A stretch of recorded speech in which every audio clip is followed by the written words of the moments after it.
동네 도장의 김연실 도생님의 사연입니다. 인생의 허전함을 참 진리로 채우다. 저는 천주교 모태신앙인입니다. 종교는 천주교만 있는 줄 알았습니다. 학교를 졸업하고 성인이 되어서 종교를 안 가지고 있는 집안과 결혼을 하게 되었고, 아이를 기르면서 늘 마음 한 곳에 허전함을 가지고 있었습니다. 아이를 잘 키우고 얘만 보고 산다. 걔가 삐뚤하게 나가면 무너집니다. 반드시 내 자신이 가야 할 길을 찾으려는 이 구도심이 있죠. 생활에 늘 만족을 느끼지 못하고 직장 생활하면서도 사람들을 잘 믿지 못하여 남과 잘 어울리지 못하는 사람 중에 한 사람이었습니다. 어느 한 구석 만족하는 부분이 없이 늘 그렇게 불만을 갖고 살았습니다. 마음이 늘 허전하고 만족스럽지 못했기에 잠시 접어두었던 종교생활을 다시 시작해보려고, 이런 분이 많겠죠. 그래서 성당과 교회, 절 이것저것을 다니면서 마음을 다스리려고 해봤지만 허전함을 달랠 수가 없었습니다. 그래서 이것도 저것도 참 나는 안 되는가 보다. 그럼 어떻게 살아야 하지?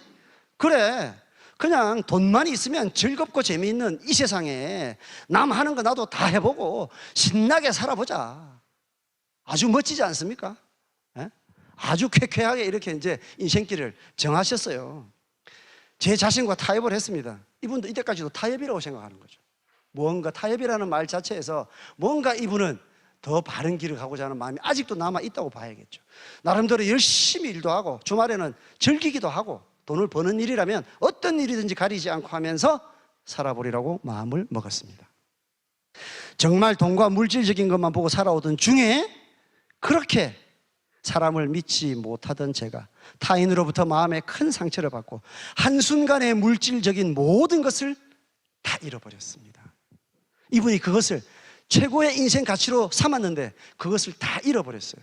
이 세상은 음과 양으로 존재를 하죠.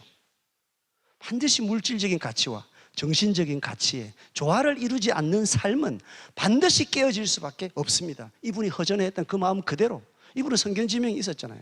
그래서 이제는 내가 할 수 있는 게 없다. 오직 내 피부치들이라도 건강하면 최고다. 이런 어떤 생각으로 하루하루를 막막하게 살았어요.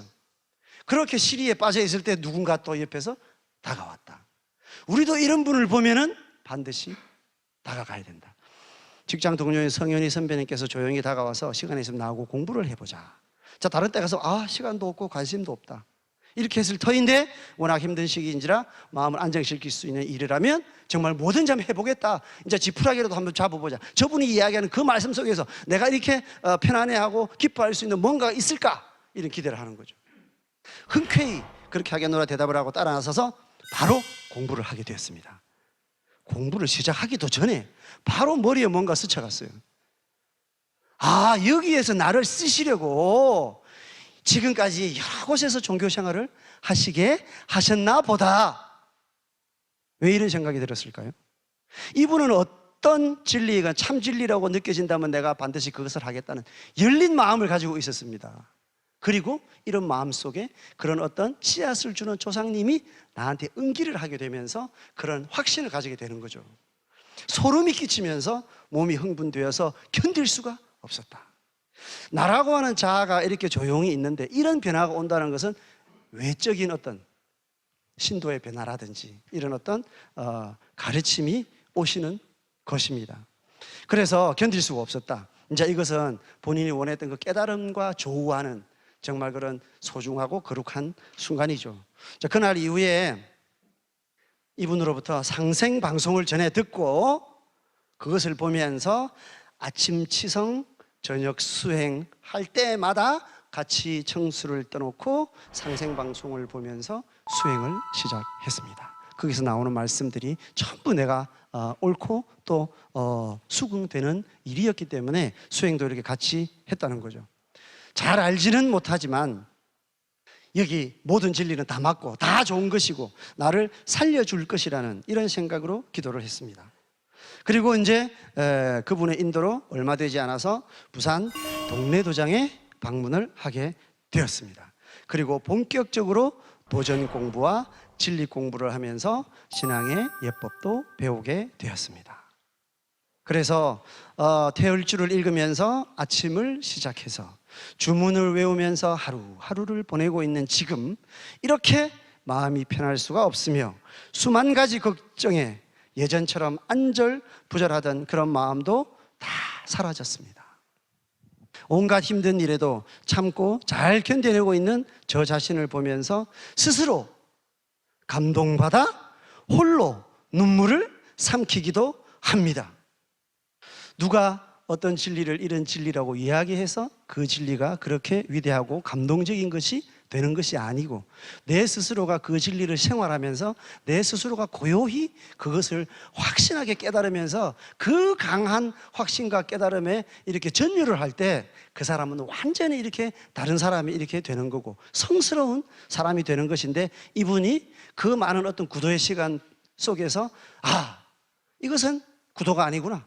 그래서 세상 모든 사람들이 가고 있는 현대사회의 이 가장 세속적인 길도 다 가봤죠. 그래도 재미가 없더라. 그래서 참 어떻게 보면 허탈하기도 할 텐데, 이런 신앙을 만나서 이제 이런 본인이 원했던 궁극적인 기쁨 속에 이게 비로소 도달을 한 것이죠. 이 구도의 여정이 얼마나 아름답습니까? 그래서 이제 아무것도 모르던 저에게 상제님을 알려주시고 정산도를 인도해 주신 성현희 도생님께 감사드립니다. 바로 이분이 이렇게 되기까지 손길이 필요하겠죠.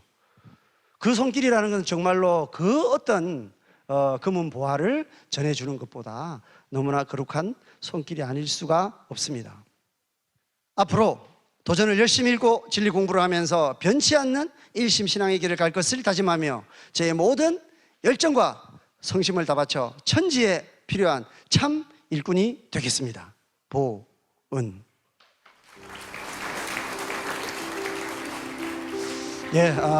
오늘 사례들은 아까도 말씀드렸듯이 정말로 어릴 때부터 삶의 문제의식, 인생이란 무엇인가, 이런 본인의 어떤 문제의식과 구도심을 놓치지 않고 생활 속에서 끝까지 이렇게 유지해 왔던 분이 자기의 원리에 의해서, 손길에 의해서 이렇게 반드시 참 구도에 성공을 하게 된다는 그런 감동적인 이야기, 그리고 그 뒤에는 반드시 이렇게 조상과 부모님의 손길이 있었다는 이야기, 우리도 이런 손길을 뻗치는 일꾼이 되기를 바라면서 오늘 사례 공유는 마치고 다음 시간에 또 뵙도록 하겠습니다. 감사합니다.